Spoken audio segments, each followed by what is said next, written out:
Yan, magandang hapon mga kababayan. Mag-update po tayong muli dito sa may Pasig River Esplanade, parte ito ng Arroceros Forest Park. Nung nakaraan wala pang naibubuhos na semento diyan sa platform, pero ngayon mula rito natatanaw na natin na nabuhusan na ng semento, kaya punta po tayo doon. Medyo malapit para makuhanan po natin ng maigi.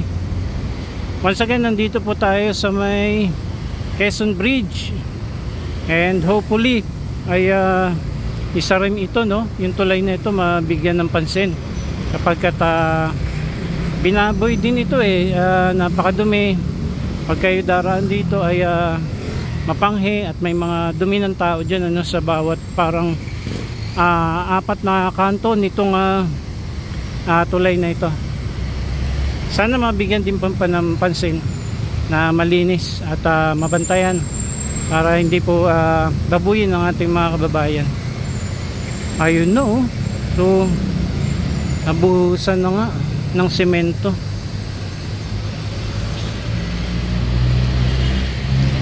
So once again, itong part na ito ay parte ng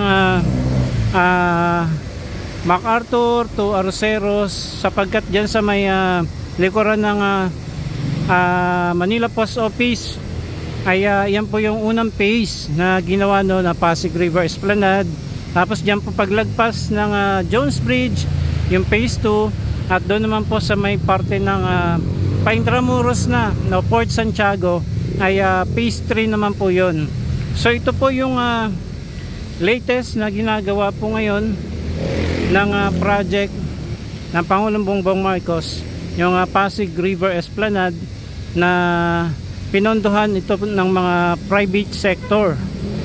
Kung kaya masasabi natin ang bilis din po ng gawa nila rito.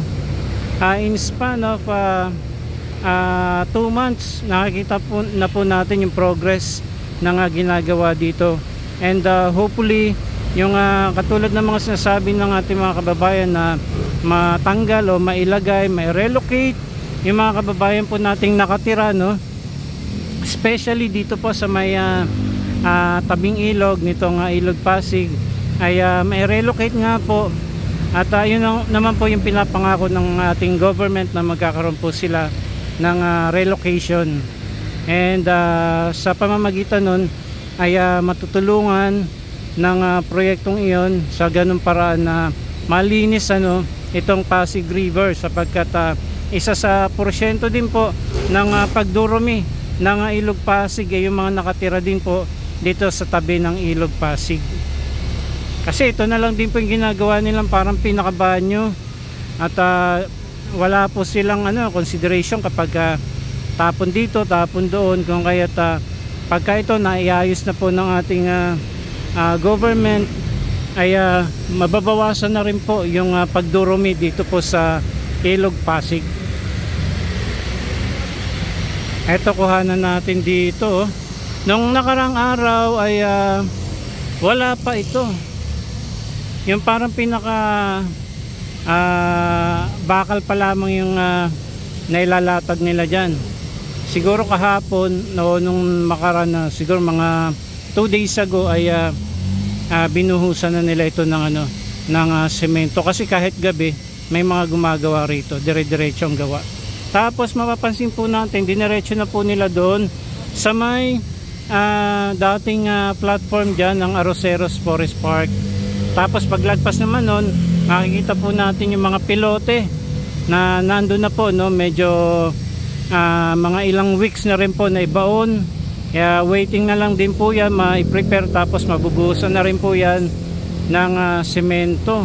Tapos mamaya pupunta po tayo dun sa may sa may MacArthur Bridge. Makita rin po natin yung progress ng ginagawa dun. Sa ngayon nakikita po natin maraming mga water hyacinth. Ang bagsak niyan dyan sa may Manila Bay.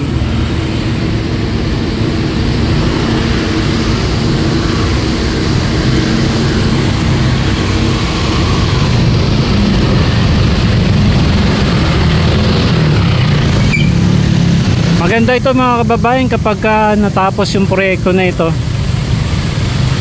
And napaka convenient din sa ating mga kababayan, especially kung taga rito kayo tapos ang inyong trabaho ay dyan po sa may bandang Intramuros. Madali nyo na lamang mababaybay, kahit po lakarin na lang or magbisikleta, kasi pang bisikleta rin po itong project na ito. Allowed din naman po yung mga nagbabicycle sa area na ito. And itong Arroceros Forest Park, kapag kayo pumasok dyan, hindi nyo po matatanaw itong ano po, Pasig River, no? Sapagkat kinoberan muna yan para for the safety ng mga namamasyal, ng ating mga kababayan. Kaya may cover yan, ano. And kapag natapos na yan ay i-open din po yan mga kababayan.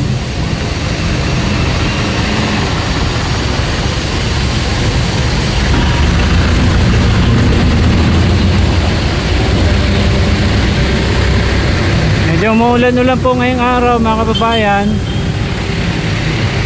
Panay-panay po ang ulan, kaya ingat po tayo.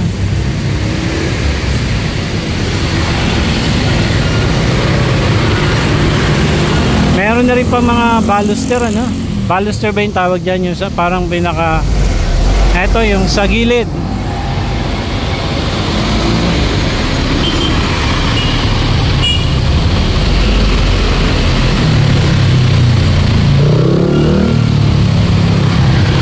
Mahaba po ito mga kababayan, ano? Makakaabot daw po ito hanggang Laguna, Dibay.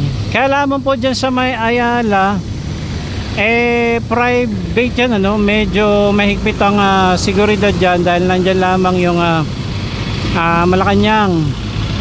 Tingnan na lang po natin kung ano po yung magiging plano nila dyan, kung idedire-diretso ba itong esplanade hanggang dyan sa may Malacanang area. Alam nyo mga kababayan, ano, from phase 1 to phase 3 ay medyo nakakapagod na rin pong alakarin yan, pero tamang-tama lamang po, parang nag-exercise lamang. At kung may iduduktong na ito, nako, ay mahaba-haba na rin po itong ating papasyalan at ating lalakaran, dahil nakaabot na nga po rito sa may bandang Arroceros Forest Park. Yan po yung Arroceros, ano. Ayan, muntik na rin po itong mabenta, no, at salamat po kay Yorme, dahil po pinaglaban nyo po yung Arroceros Forest Park na hindi po mabili. I think private sector din po yata yung may planong gumawa dyan, ano? Parang gagawin yata ito parang sports center, ganun. So ito na lang kasi yung ano, no? Kung parang forest nating pwedeng mapasyalan dito po sa siyudad ng Maynila. And hopefully itong Quezon Bridge talagang maayos din, ano. Mula ron yung cubic, parang kanto na yan, saka sa kabila, saka dito. Apat na ano po yan, ano, na kanto na talagang pag diyan kayo daraan ay hindi nyo po maiwasang magtakip ng ilong, dahil nga po sa sangsang ng amoy kapanghe. At yung mga street dwellers, ano, ay dyan po nagdudumihan, especially sa gabi, kapag hindi na po sila ganong napapansin. And one thing, ano, magiging maayos na rin dito duman kahit gabi, kapag natuluyan ng maayos din itong pasyalan dito, dahil alam naman po natin na napakadelikado rin duman dito sa gabi. And hopefully magkaroon ng security para talagang safe na safe po yung mga daraan po dito sa tulay ng Quezon o Quezon Bridge.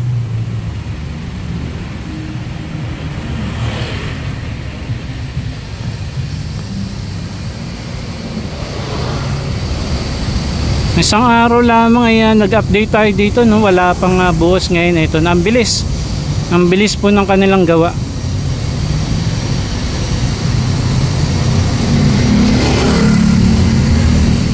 Ito po yung update ni Kuya Ron. Marami po salamat. Huwag niyo pong kalimutan na mag-subscribe, mag-like and share po sa ating YouTube channel para po tuloy-tuloy po yung ating update dito po sa Maynila. Maraming salamat. God bless. Ingat po tayo.